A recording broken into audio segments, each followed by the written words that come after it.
Olá, seja muito bem-vindo, muito bem-vinda a essa roda de conversas do Dia do Educador 2024.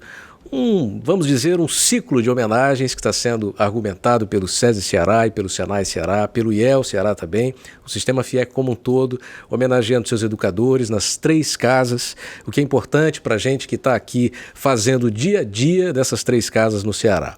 Eu estou muito bem acompanhado hoje do Alexandre Benício, que é instrutor educacional do Senai, a Renata Cavalcante, pedagoga do SESI Ceará, à minha direita o Célio Macedo, que é educador físico do SESI na unidade da Parangaba, e a Daniele Reis, que é instrutora de ensino do Instituto Evaldo Lodge, o IEL Ceará. Bom, a gente tem aqui 4 convidados especiais que representam todo o corpo docente SESI, Senai e IEL. Vou apresentar um pouquinho deles para vocês. À minha esquerda está o Alexandre Benício, que ingressou no sistema em 2009 como aluno técnico em mecânica, tem aí uma trajetória bacana que a gente vai comentar ainda hoje, já participou das Olimpíadas do Conhecimento, ganhando 1º lugar regional, 6º lugar nacional lá em São Paulo, fez curso de mecatrônica no Senai, enfim, já trabalhou com tanta coisa que hoje ele é convidado a participar do programa Brasil Mais Produtivo, para aproximar o Senai das micro e pequenas empresas, tendo se tornado ano passado também um mentor ligado ao Sistema de Avaliação da Educação Profissional, o SAEP. A Renata Cavalcante, que é pedagoga, trabalha no SESI Educação há 17 anos, participou de alguns projetos muito importantes que a gente vai comentar hoje ainda, fez atendimentos a empresas com inclusão digital e a biblioteca itinerante, já atendeu alunos com condições especiais, que a gente também vai comentar nessa entrevista, e teve alguns desafios que eu quero ouvir você ainda hoje. Renata. O Célio Macedo, aqui à minha direita, é educador físico lá na Parangaba, como eu falei, tem 18 anos de instituição, já na maioridade, é licenciado, tem licenciatura plena em Educação Física, formado em 2004, pós-graduação em Hipertrofia e Força do Trabalho, tem uma rotina bem interessante no SESI da Parangaba que a gente vai comentar hoje e alguns casos que ele viveu na sua profissão que a gente vai descobrir já já. E a Daniele Reis, como instrutora de ensino do IEL, professora de uma turma muito importante, são os jovens aprendizes, é formada em serviço social pela Universidade Estadual do Ceará, em gestão estratégica pelo Instituto Federal e tem mestrado em tecnologia educacional pela Universidade Federal do Ceará. Sejam todos muito bem-vindos. Pronto, vocês já conhecem um pouco de cada um dos nossos entrevistados. Vou começar conversando com o Alexandre. Alexandre, você tem uma trajetória bem interessante aqui dentro do sistema. E antes da gente falar da sua experiência como instrutor educacional, queria que você resumisse para a gente como foi que você entrou nesse universo aqui da indústria, que é um universo produtivo onde muitas pessoas têm longas trajetórias de trabalho. Excelente. Bom dia a todos, boa tarde, né? Eu me chamo Alexandre Benício da Silva, então no Senai a gente iniciou a trajetória aí sendo, no caso, um aluno no ano de 2009. Então eu iniciei no curso técnico ali de mecânica, né? E tive uma oportunidade de entrar, isso mudando um pouco também na minha área, trabalhei com informática, também voltado para a parte de manutenção, mas resolvi trazer aí, no caso, os conhecimentos, a área de parte de manutenção para dentro aí da mecânica. Então, no Senai comecei ali em 2009 como um aluno, né? Fiz meu curso, concluí ele ali em 2012 e tive uma oportunidade também, logo depois que concluí o curso de mecânica. Isso a gente vai falar um pouco mais também ainda sobre Olimpíadas e tudo mais. Eu participei da Olimpíada e também ali eu tive a oportunidade de, no final, ser premiado pelo Senai, e mais uma vez promovendo também a educação, para além de um prêmio físico, alguma coisa do tipo, mas o Senai na época ele nos presenteou com uma bolsa de estudos e também eu tive a oportunidade de trabalhar ali também e ter minha formação na área de técnica e mecatrônica, né? Então você está aqui já há um tempão e já viveu muitas experiências. A gente vai falar daqui a pouquinho dessas Olimpíadas que são tão importantes ainda hoje, né, com outro nome para o nosso sistema. Renata, fala um pouco dessa trajetória. Você começou aqui em 2008, né? Isso. Foi com que projeto que você entrou no sistema? Bom, boa tarde a todos. Eu comecei num projeto social, né, para jovens entre 16 e 20 anos, um projeto que visava trabalhar essa questão dos jovens que foram vítimas de abuso e exploração sexual, um projeto muito bonito. E nós resgatávamos esses jovens, trabalhávamos no SESI com a parte tanto a parte cognitiva, a parte psicossocial, esse resgate da autoestima desses jovens, né? Tínhamos parcerias. E foram 10 anos. 10 anos de entrega, 10 anos, assim, de um trabalho muito bonito. E O projeto Vira Vida. O projeto Vira Vida. O projeto Vira Vida, que tinha essa visão de tirar jovens, de dar uma virada na vida desses jovens. Um projeto muito bonito e que acho que passaram por nossas mãos mais de 900 alunos. E o mais bonito é você, depois de tanto tempo, você encontrar pessoas com as vidas transformadas, né? Saber que foi através desse apoio do SESI que viraram empreendedores, transformaram suas vidas e chegaram onde chegaram através da educação. Qual foi o grande desafio para você como pedagoga? Na verdade, eu sou uma pessoa muito emotiva, assim, eu tenho a afetividade acima de tudo, então eu me envolvia muito.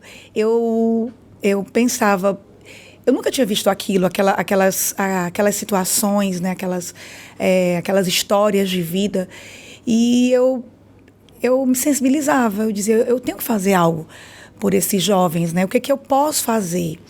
E eu acho que é esse novo olhar, um olhar de o que eu, como educadora, posso fazer para transformar a vida desses jovens. E eu acho que o presente maior era isso, era ver no olhar de cada um, de onde eu vim, para onde eu estou conseguindo chegar, vibrar junto com as vitórias desses jovens, né, que chegavam lá sem perspectiva nenhuma de vida e saíam transformados com o seu primeiro emprego, né, a sua formação pessoal, os vínculos formados novamente, que muitos não viam os pais há muito tempo, tinham histórias de rua também. Então, você olhar, como uma transformação mesmo, como uma metamorfose, você olhar aquele jovem que chegou naquela situação, né, de vulnerabilidade, e ele passar por suas mãos e você saber que você deixou um pouquinho de você, da sua instituição, ver aquele jovem sair e dizer, hoje eu estou terminando minha faculdade, eu consegui meu emprego, eu estou formando uma família. Eu acho que isso é maravilhoso, né? O saldo positivo demais, saldo né? Positivo, Você vê exatamente. A transformação da vida na prática, transformação na prática. Daniele, você tem 2 pontos interessantes aqui na nossa conversa. Você é a mais recente integrante do sistema aqui entre todos nós, né? Está há 7 meses do Instituto Evaldo Lodge Ceará, o IEL. E eu queria que você comentasse para a gente essa experiência, tanto profissionalmente, estar aqui dentro do sistema, mas também de trabalhar com um público igualmente jovem, que está no início da vida, pensando já na profissão, abrindo a mente para diversas possibilidades. Comenta para a gente um pouco disso. Bom, primeiramente, boa tarde. É uma alegria imensa estar aqui compartilhando essas experiências com todos vocês. E fazer parte do Sistema FIEC sempre foi um sonho. Eu lembro que recentemente estava organizando uns documentos meus da graduação em 2012, 2011, e eu achei certificados que eu vinha para cá, porque eu queria estar aqui nesse prédio, nessa energia, e sempre tive esse carinho, assim, de um dia fazer parte do sistema. E sou recém-chegada, né? Muito bom ouvir aqui os colegas falando que já tem tantos anos, e muito gratificante porque sempre atuei nessa área da educação profissional. Então, hoje também continuo atuando, né, nessa parte, na educação profissional dos jovens aprendizes do Instituto, né, do IEL, e é muito bom porque é um grande desafio, né? A faixa etária de 17 a 23 anos, ela também tem suas peculiaridades, mas que também tem uma grande riqueza de partilha, né? E é muito interessante que eu escutei recentemente de um jovem que ele disse que na nossa metodologia a gente foge muito do adultocentrismo.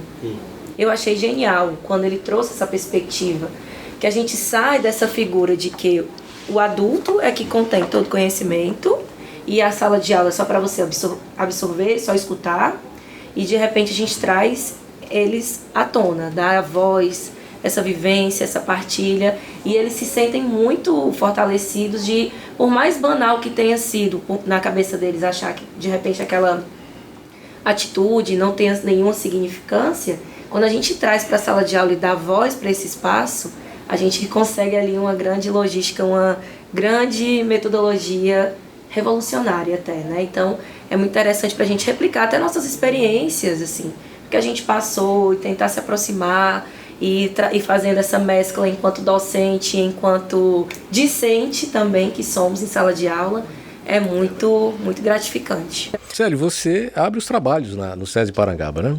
Em primeiro lugar, boa tarde, satisfação enorme estar aqui.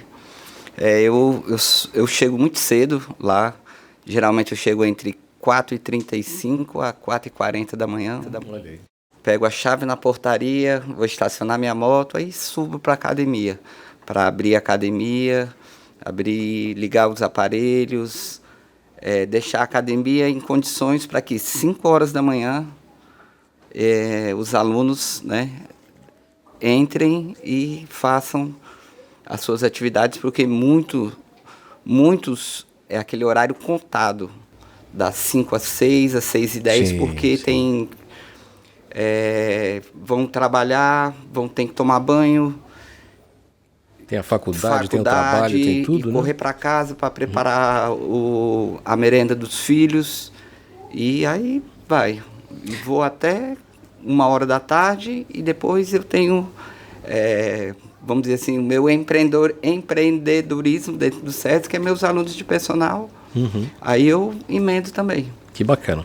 Você está há 18 anos no sistema, né? 18 anos. Tá na maioridade aí. Eu entrei como RPCI em 2005, quando ainda se tinha o RPCI, sim, prestando serviço para a ginástica laboral. Aí depois eu fiz a seleção. Em julho de 2006 eu entrei, tenho 18 anos. Bacana. Como é a experiência para você hoje, depois de 18 anos, Célio, de ser essa pessoa que, não só essa pessoa que inicia os trabalhos ali fisicamente na instituição, numa unidade de negócios do SESI e do Senai, mas também uma pessoa que está há 18 anos vendo a progressão da promoção da saúde dentro da instituição?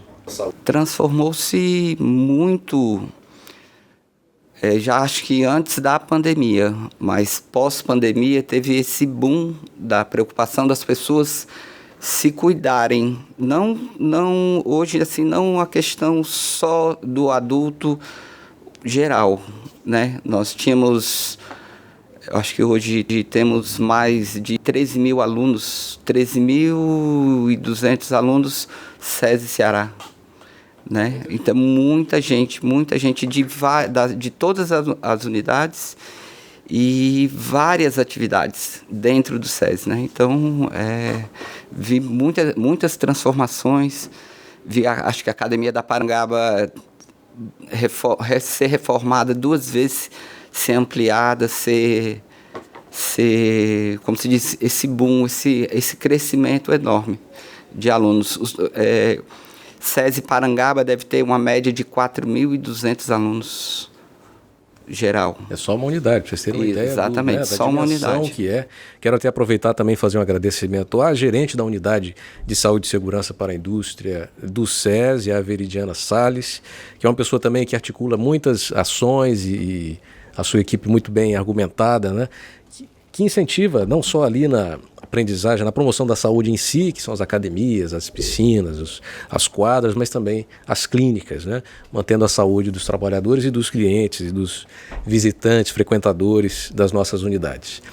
Alexandre, uma coisa curiosa que a gente estava comentando aqui é a sua participação nessas Olimpíadas do Conhecimento, hoje chamada World Skills, que é que você está aqui com a camisa, né? Comenta como é que foi essa experiência. Pronto. Então, como eu tinha falado inicialmente, né, 2009 a gente começou no Senai e foi um diferencial iniciar no Senai. É uma escola de referência. A gente teve também aí, no caso, uma orientação familiar, que isso é muito importante. Eu tenho meu pai como referência na área de mecânica, ele muito na parte automotiva, mas a minha avó também era uma motivadora ali dos estudos. Então, ela chegou para mim e falou: você vai estudar no Senai. Então, em 2009, quando a gente começou, eu fiz meu curso de mecânica. Terminando o curso, muitos colegas eles acreditavam na capacidade que a gente tinha de desenvolver ali um trabalho diferente. Na oportunidade chegou na época, finalzinho ali de 2011, início de 2012, a Olimpíada do Conhecimento. A gente trazia ali a Olimpíada do Conhecimento, que hoje é chamada a World Skills. Uma das maiores competições que a gente pode falar em termos aí profissional do mundo, né? E isso foi um diferencial muito grande, porque ele trouxe, né, até dentro do trabalho que a gente desenvolve, eu falando um pouco do Senai também, dentro da metodologia, o desenvolvimento de habilidade e competência, que eu vi aquilo ali sendo trabalhado dia a dia com os colegas professores e os colegas também ali que participavam da Olimpíada. Para quem não sabe, a World Skills tem um trabalho de preparação muito intenso, né? E você acaba tendo que ter digamos, um nível de comprometimento também absurdo, né? Está cada vez mais exigente, né? São muitas modalidades, enfim, e o Senai Ceará está bem representado aí. Agora você teve uma experiência interessante, Alexandre. As pessoas precisam compreender que o sistema FIEC, a FIEC em si, a Federação das Indústrias, teve um trabalho fundamental durante a pandemia de Covid-19, né? E o ELMO, que é o capacete de respiração assistida, foi um dos cases de inovação mais premiados dentro e fora do país, porque ajudou a salvar milhares de vidas. E você estava lá trabalhando durante a pandemia, na central de manutenção, durante esse período crítico da Covid, né? Fala um pouco desse trabalho. Isso. Eu já como instrutor na escola, né?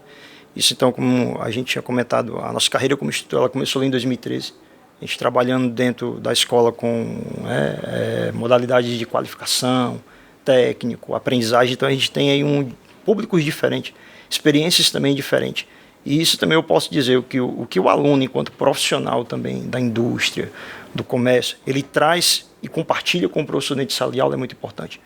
Né? Então a gente pode falar que isso também contribui para que o nosso crescimento, até de conhecimento em relação a tudo que se tem no mercado, isso venha se expandir. E ali quando foi em 2019, então ali, né, 2020, a gente teve a pandemia, a Covid-19, né? Foi uma coisa que, vamos dizer assim, atingiu o mundo inteiro, né? Muitas pessoas ficaram assustadas, muitas pessoas não sabiam como se comportar. A gente aqui mesmo, em alguns trabalhos na FIEC, em termos de desenvolvimento de plano de curso, plano de ensino, a gente ouviu falar e disse, rapaz, será que isso vai chegar? Será que vai chegar? E acabou chegando, né? A gente teve que se deparar de situação de ter que ficar em casa, mas ali ainda desenvolvendo na veia educação. Eu posso falar por mim e também por outros colegas que a gente acompanhava ali o trabalho através dos colegas especialistas técnicos, né, as nossas coordenações. Em casa mesmo a gente desenvolvia um trabalho home office de planos de curso, né, montar cursos de aperfeiçoamento, tudo em modalidade EAD, agora um novo desafio, né, sair do ambiente de sala de aula e levar a sala de aula para um ambiente virtual. Mas aí a gente teve o convite, né, teve a iniciativa do Senai Ceará e outros parceiros. A gente teve um convite de alguns colegas e gerentes, né, da unidade que a gente trabalhava ali, que a gente trabalha ali no centro, né, e montar então a central de ventiladores, de manutenção de respiradores e ventiladores mecânicos. Né, e nesse convite que a gente teve ali, entrou com expertise tanto da área da mecânica, como também aí no trabalho na parte de gestão. Então a gente teve aí um trabalho que auxiliou tanto na execução, muito operacional, muito estratégico, para a gente poder agora estar trabalhando com vidas, né. Claro que envolve todo o trabalho de educação, porque a gente ali tinha que mobilizar competências, habilidades, aquilo que a gente levava para a sala de aula, agora a gente tinha que materializar isso no trabalho de manutenção. Isso foi feito aí, eu posso dizer, com muito louvor. E essa era uma assistência a unidades hospitalares, né? Isso, chegavam para nós ali ventiladores, respiradores, e a ideia era trabalhar com manutenção a baixo custo. Porque a gente tinha as assistências técnicas, mas o que acontece? O custo elevado, muito provavelmente, ele não traria, vamos dizer assim, o trabalho que a gente fez ali a baixo custo, considerando elementos, componentes eletrônicos, a habilidade dos colegas para poder resolver o problema, e que isso colocaria o ventilador muito mais rápido novamente em operação no hospital, salvando muitas vidas. Exatamente. Lembrando que um equipamento desse na época mais grave da pandemia poderia, com defeito, poderia ser um fator decisivo, né, para a manutenção da vida ou não. Vou conversar um pouquinho com a Renata, que teve essa experiência no Vira Vida, mas ela também tem um caso para comentar aqui com a gente de um estudante que ela acompanha com transtorno do espectro autista e que é um adolescente também. Na verdade, ele já terminou o ensino médio. Terminou o ensino médio, isso, muito bem. Isso, terminou o ensino Fala médio. para a gente de como foi esse acompanhamento. Eu já estava na instituição há algum tempo e eu fui convidada para acompanhar esse aluno. Ele entrou com 15 anos. E acho que foi o maior desafio da minha vida. Ele, como você comentou, em TEA, né, o transtorno espectro autista, E era um adolescente que ia para o primeiro ano do ensino médio, em uma escola nova, com novos colegas, com novos professores, com tudo novo. E eu recebi essa missão de acompanhá-lo. Para mim também foi muito novo, mas eu acho que foi o maior e melhor desafio da minha vida. Porque eu passava noites estudando o que eu ia fazer no dia seguinte, como eu ia acompanhar, e nada do que eu escrevia ali no meu caderninho funcionava, porque era no dia a dia, era naquela rotina, era junto com os professores. Eu entrava na sala de aula, assistia a aula junto com ele. E o desafio não foi só com a instituição, com os professores, mas com os pais também, que vinham com uma história de vida, achavam que ele não seria capaz. Os pais não acreditavam. Os próprios estudantes, né? Então, assim, logo de início foi muito difícil, porque era tudo muito novo. Os professores também encararam como desafio, os próprios adolescentes. Mas qual foi a melhor parte? Porque os próprios adolescentes os próprios colegas começavam a perceber que eles não estavam agindo com respeito com o colega, e aquilo ali foi trazendo um incômodo. E aí um grupo de adolescentes, vamos reativar o Grêmio da escola, vamos promover palestras, vamos transformar isso aqui, e foi uma iniciativa dos próprios alunos. Eu lembro bem que era bem difícil, todo dia ele estava de uma forma diferente, conversava com os pais, e ele dizia que não queria descer para ficar no recreio lá com os outros, no intervalo, e aquilo me incomodava. Eu lembro bem que teve um dia que a mãe dele chegou e ele estava no mesmo cantinho, aí ela me chamava de Renatinha. Renatinha, por que meu filho está ali? E eu disse, é uma escolha dele, mas vamos esperar o tempo. Se a senhora for lá e conseguir tirá-lo, depois a gente vai conversar. E ela foi e não conseguiu. Mas um determinado dia, ele, depois de 2 meses ficando no mesmo local, ele se sentiu à vontade de descer, porque o SESI promoveu um recreio interativo, e ele desceu. E a partir daí, a gente começou a ter um novo olhar. Eu lembro bem, vou falar rapidamente de alguns casos, eu fui montando a rotina dele, e ele assistia às aulas, depois ia para a biblioteca, que era o lugar preferido dele. E os professores diziam, Renata, você me ajuda, porque é tudo muito novo, o primeiro autista, né, da escola. Então era tudo muito, como é que eu posso estar ajudando? E eu lembro bem de um professor de química que dizia assim, não, mas ele não vai conseguir trabalhar esse conteúdo. Eu disse, vai, me passa o que é, nós vamos trabalhar juntos. E eu nunca esqueci essa cena. Eu fui para a biblioteca com ele pesquisou, ele montou, nós íamos para a parte prática, a parte mais lúdica, e ele foi apresentar. E o professor baixou assim a cabeça e começou a chorar. E o professor disse, eu assim, estou me sentindo... Eu não sei o sentimento que eu estou aqui, porque eu não acreditava. E hoje eu vi que algo que eu passei para o Cauã, que é o aluno, né, ele aprendeu. E foram muitos desafios com os pais, né, principalmente. Eu quero aqui citar a professora Rejane, que era professora na época, que trabalhou com a gente aqui também na FIEC, professora de linguagens, que ela lançou um desafio para mim. E ela disse assim, nós vamos fazer um festival literário. Eu trouxe até o livro, tá ali na minha bolsa. Vamos fazer um festival literário e o Cauã vai ser o ilustrador oficial. E eu disse, como você está me pedindo isso? Porque nem todos os dias ele está com o mesmo humor, com a mesma vontade. Mas é um desafio, Renata, você aceita, eu aceito. Então, todos os estudantes criaram histórias, e essas histórias se transformaram em um livro, e o Cauã foi o ilustrador desse livro. Vivendo palavras e construindo memórias. Bacana. Eu vou até pedir na edição que a gente coloque a capa do livro, que eu já vi, inclusive, bem bacana. Exatamente. E aí teve a noite de autógrafos, ele foi, a mãe dizia ele não vai, eu digo ele vai. E foi uma superação não só para a família, mas como para todos os professores. Foi muito emocionante.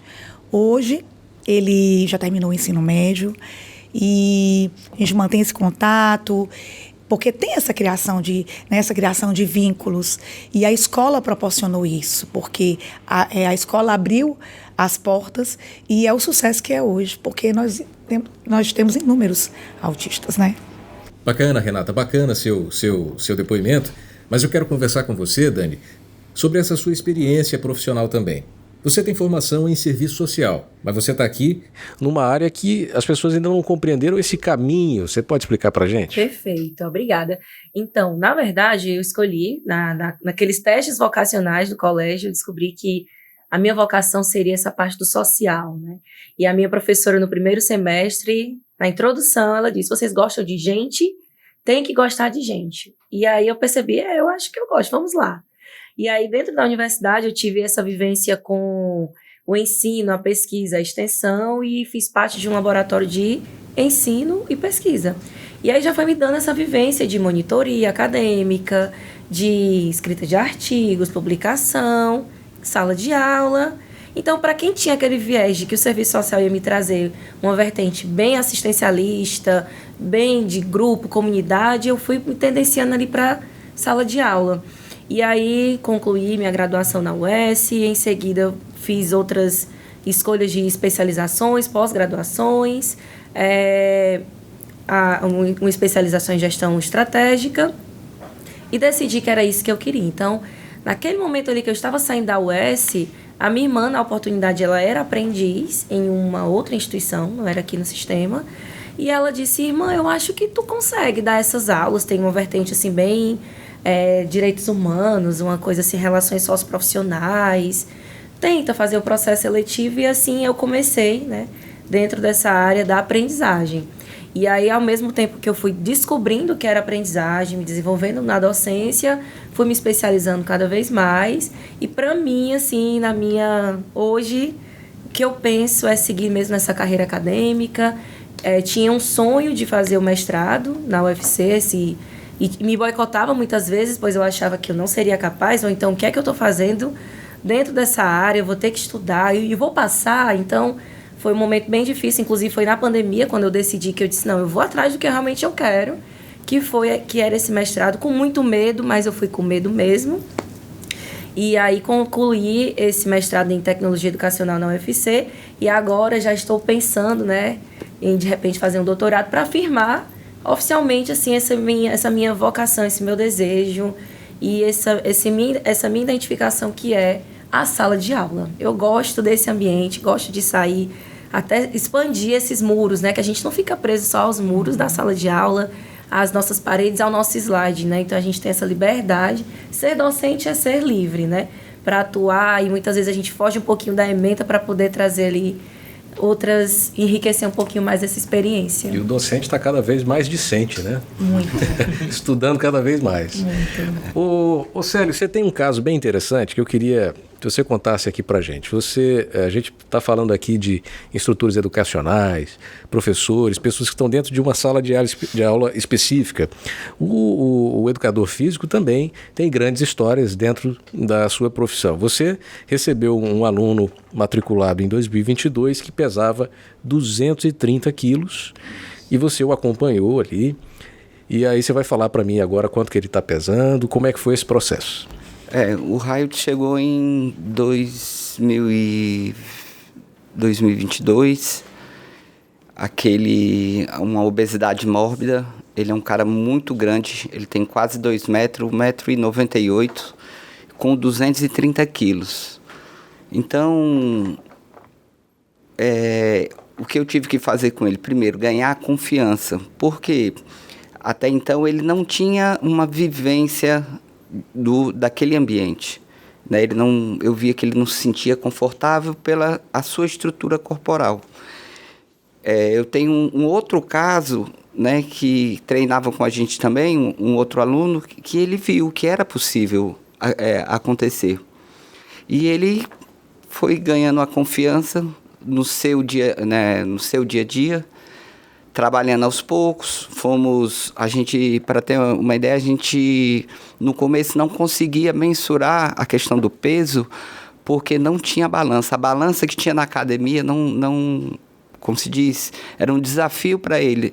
Ele subia e a balança ficava só o X, porque com 230 quilos, aí foi gradativamente. Quando ele viu lá, porque a academia...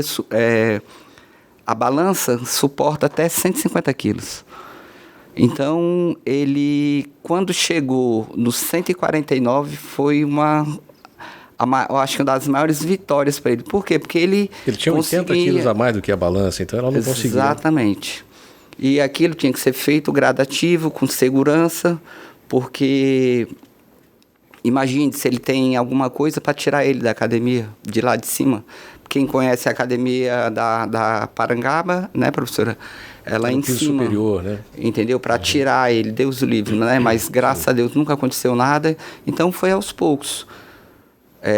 Fortalecendo as estruturas, melhorar o retorno venoso dele, o fortalecimento em si, em geral. Hoje, o Raísso, o menor peso dele foi 126 quilos. E hoje, né, como ele não veio conversar comigo que ele queria aumentar a massa muscular. Fizemos o trabalho de massa muscular, tudo isso tem registrado. Ele deve estar com 137, 138 quilos. E uma estrutura muito, muito boa. Imagine, é um processo. Aí hoje, mais de 100 quilos, né? Hoje ele pedala, tem uma vida normal e o projeto hoje é participar do Ironman. Aqui do Ceará, se Deus quiser. E vai conseguir com a sua ajuda aí. Estamos trabalhando para isso, se Deus quiser. Com a sua ajuda vai dar certo. Alexandre, para a gente concluir nossa conversa aqui, como é que você percebe o impacto dessa atuação que você tem também dentro do programa Brasil Mais Produtivo? Se você puder, inclusive, explicar para quem não sabe o que é o programa, até a sua atuação dentro dele. Pronto, excelente, Richel. O Programa Brasil Mais Produtivo hoje ele visa atender, então, micro, pequenas e médias empresas no Brasil inteiro. É um trabalho que a gente pode falar que é desenvolvido junto aos Institutos Senai de Tecnologia em todo o Brasil. Então, a ideia é levar as indústrias elas serem mais produtivas, seja um segmento na área de produtividade ou eficiência energética, aquilo que a empresa ela precisa da contribuição do Senai enquanto serviço tecnológico e educação para poder contribuir com essa melhoria. Então, hoje a gente recebeu um convite, então foi a partir desse ano. A gente desenvolve muitas atividades dentro da escola, considerando a parte de inovação. Por exemplo, dentro do Senai Lab, que a gente tem, que são ambientes de criatividade e inovação que a gente tem dentro da escola. O trabalho que a gente vem desenvolvendo junto com os alunos mesmo, levando a um pensamento empreendedor. E isso se estende para dentro das empresas, dentro das indústrias. Então, o Brasil Mais Produtivo, ele traz aí a proximidade que a gente tem do Senai e a indústria. Isso já existe, com a essência do Senai em si, com o trabalho da aprendizagem industrial. Mas a gente pode dizer que o Brasil Mais Produtivo ele aproxima o Senai porque leva a educação para dentro do ambiente de trabalho e mostra que, para além de uma técnica, para além de uma execução de um processo, para além de execução de um método, ainda assim, a educação é o mais importante, considerando que se esse colaborador, enquanto aluno, ele não tem a consciência de que a importância do trabalho não é só do gerente, do dono da empresa, do proprietário, do encarregado, mas ele passa também a ser um elo dentro da empresa, considerando que ele tem um conhecimento daquilo e os trabalhos se tornem perenes, então a educação ela está cumprindo com o seu papel, mostrando que mais uma vez ela vai estar atrelada a todo o trabalho técnico. Então a gente tem desenvolvido isso com muitas empresas do estado do Ceará, seja na região metropolitana, interior, a capital, e a gente tem feito um trabalho de levar o Senai mais próximo das empresas e mostrar que a educação é um elo importante. A educação é um dos pilares do sistema FIEC, né? Nós trabalhamos em cima de educação, tanto no SES e no SENAI, promoção de saúde, desenvolvimento e inovação. Isso faz parte do nosso dia a dia, né? Quem está aqui dentro do sistema trabalhando conhece muito bem. Falando em educação, Renata, você que acabou de contar para a gente o caso do seu estudante com o TEA, você também hoje trabalha com alfabetização de crianças, não é isso? 7, 8 anos de idade, é também uma faixa etária que precisa de uma atenção específica, né? Como é essa experiência? Nossa, é gratificante, é emocionante você estar ali todos os dias. É uma responsabilidade muito grande também de fazer parte desse processo de aprendizagem dessas crianças, né? Aquela rotina de amor, de transformação, de encantamento. Eu acho que é essa palavra, de encantamento. Fazer com que essas crianças, elas sintam prazer de ir à escola, de ter mais conhecimentos, né, de aprender a cada dia. E eu acho que é ali que, através dessa educação, a Alexandre estava falando aqui, eu estava pensando como nós, né, professores, educadores, a gente precisa ter esse amor por tudo aquilo que a gente faz, seja em qual segmento nós estamos. Então, particularmente no Fundamental 1, eu acho que a base de tudo é isso. É esse olhar que eu sempre falo, para que a gente tenha essa sensibilidade para entender o que aquela criança ela está trazendo para a gente, seja ela um sistema inclusivo, o que aquela criança naquele momento está precisando. E eu acho que a base de tudo é a questão da afetividade. A forma que eu trabalho, a forma que eu repasso tudo o que elas precisam, seja na parte cognitiva, seja na parte afetiva, o olhar que eu tenho para aquela criança, o que ela está precisando naquele momento. E que eu esteja sempre disposta, sempre atenta com esse olhar, para que eu possa atender da melhor forma possível, sempre com muito amor, com muito carinho, com muita dedicação. Eu acho que eu falo muito disso porque é isso que eu tenho. Eu acho que a vocação, a gente precisa ter essa vocação. Quem trabalha não só com crianças, com adolescentes, né? A gente precisa mostrar, a gente precisa viver esse amor, porque eu acho que a educação, ela transforma vidas. E a gente precisa também transformar as nossas vidas, a gente precisa ter esse amor, a gente precisa mostrar. Cada um aqui hoje falou disso, né? De como eu vi no olhar de cada um o quanto se gosta de fazer aquilo, seja no ramo do esporte, da transformação de adolescentes, no seu desenvolvimento próprio, né? Você foi persistente, você conseguiu o que você queria. Então, eu acho que o amor ele tem que estar acima de tudo. Eu falo muito disso, eu acho que talvez porque eu tenha isso em mim. E é nesse amor que eu encontro motivação a cada dia no meu trabalho. Eu amo o que eu faço. E é bonito ouvir você falar disso. Você tem 17 anos só de sistema, só no SESI. Imagino que o amor seja realmente um fato importante, né? Um ingrediente nesse temperinho que você falou da... Eu escutei o relato de... Tem muitos colaboradores que têm os filhos no SESI. Isso. E, assim, é muito importante esse feedback. E recentemente eu escutei uma fala de uma colega de trabalho que a filha dela hoje estuda ainda no sistema, está no 5º ano e foi minha aluna no 2º ano. E num trabalho escolar...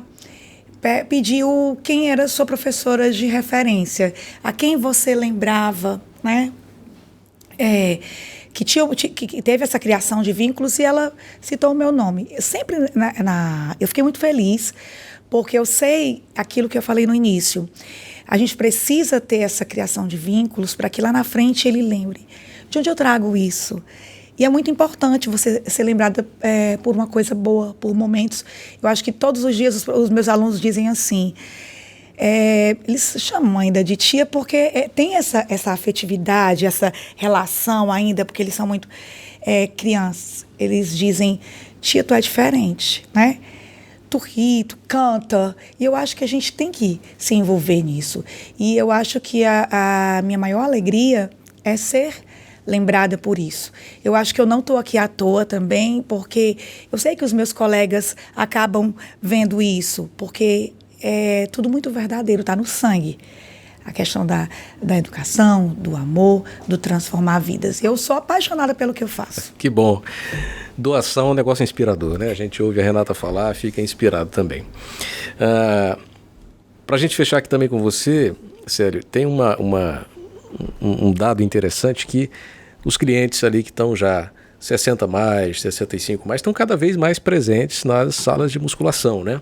Como é que é a importância da atividade física para esse público que o SESI atende tão bem também? É desafiador porque, como se diz, a gente pega várias...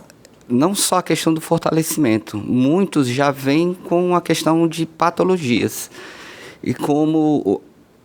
vou citar o exemplo do colega, você tem que sentar, estudar, você tem que sair da sua zona de conforto, tem que ir atrás, sentar e pesquisar aquela patologia para tentar, na sala de musculação, fortalecer aquele tendão, fortalecer estruturas ósseas, né, para não e ele ter uma vida normal, entendeu? Para que ele fique não fique dependente de pessoas terceiras, às vezes dentro de casa, que ele quer isso. Ele vai para o SESC para ter uma vida o mais normal possível. Independência, exatamente, né? E cria-se laços, né? Como fizemos uma atividade esse final de semana, a professora Lianda, o professor Marcos Dalmo ficaram responsáveis por essas atividades, que eram uma espécie de uma competição entre eles. E fizeram festa, brincaram, e isso é importante.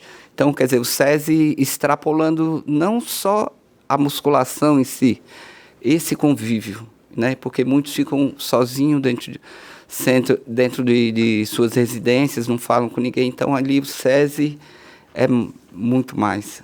É gratificante, é isso. Bom, fico muito feliz de receber vocês aqui. Para terminar, eu quero fazer uma pergunta única para todos. Gostaria que todos respondessem à sua maneira, da forma mais livre possível. Eu vou começar por quem chegou agora. Hein? Daniele, para você, o que é a missão de educar? Muito importante. Essa pergunta, praticamente, ela habita o nosso imaginário a cada dia, a cada planejamento de aula, a cada turma que a gente vai receber, como que vai ser essa turma, qual o perfil deles, participativos, introspectivos. E quando você faz essa pergunta, veio à minha mente a música de Gonzaguinha, quando ele fala sobre aprender, né? Viver e não ter a vergonha de ser feliz? De ser feliz e de ser um eterno aprendiz, né? Então, eu gostaria de fechar, né? De deixar aqui essa frase, essa reflexão, essa canção que é tão significativa, que que toca o meu coração em específico, né? E me motiva a seguir nessa vocação e acreditar que sim, a educação ela transforma um mundo, né? A gente transforma as pessoas e as pessoas transformam o mundo, né? Então, é essa a mensagem. Que bacana. Alexandre, o que é a missão de educar para você? Olha, para mim eu vejo hoje, principalmente dentro do Senai, como um ex-aluno e hoje instrutor, eu vejo isso como algo transformador. A educação é algo transformador. Principalmente quando a gente está dentro de sala de aula, que a gente se depara com uma situação que a gente está ali dando uma aula, instruindo o aluno, e a gente se encontra com ele em um outro momento, sem ser sala de aula. Às vezes na rua, às vezes ali numa recepção do Senai, diz: professor, cara, tu me ajudou. Naquele dia que eu assisti aquela aula, me ajudou numa situação que eu tive lá na empresa. Eu já me deparei com isso. E isso é muito gratificante. A gente ali está dentro de sala de aula com muitos alunos, mas quando chega um, que ele fala: professor, muito obrigado. Aquela instrução que você me deu ali naquele dia, me ajudou lá na empresa. Aquilo ali a gente... Se um dia ele está um pouco meio, né, nublado, o negócio já raia o sol. Então, isso é muito gratificante, quando a gente se depara com a educação, ela dentro de sala de aula sendo trabalhada, e há um reconhecimento por parte do aluno no que ele desempenha dentro da empresa, no próprio negócio, dentro de casa. Se dentro de casa ajudou ele, eu acredito que a educação ali, ela funcionou ali, ela teve o seu efeito transformador. Bacana. Célio, por gentileza, para você que tem uma profissão que começa com a palavra educação, você se formou em educação física, qual é a missão de educar? Eu acho que é tudo, né? Eu sou um exemplo disso. Lá atrás, 2001 até 2004, né? 2001 era manobrista de carro, lá em São Paulo. E depois eu fui ser vigia de escola no meio da favela do Heliópolis, a maior favela de São Paulo. Depois eu passei no outro concurso, fui ser guarda municipal. Larguei tudo, né? Você é louco, você é um louco, você vai largar um emprego concursado. E aqui estou, graças a Deus. Não me arrependo de forma nenhuma. Se tivesse que fazer, faria tudo de novo. Educar mudou sua vida também, né? Sim. E você que fala com tanta paixão, Renata, para você o que é a missão de educar? Eu acho que teriam inúmeros verbos aqui que eu poderia citar, mas eu acho que é amar a cada dia, é aprender a cada dia, é se transformar a cada dia, é se permitir viver no mundo da educação, da transformação, sempre com esse olhar, esse novo olhar para cada um. Que maravilha. Muito obrigado a vocês terem separado um tempinho da rotina de vocês para participar. Você que assistiu a gente até agora.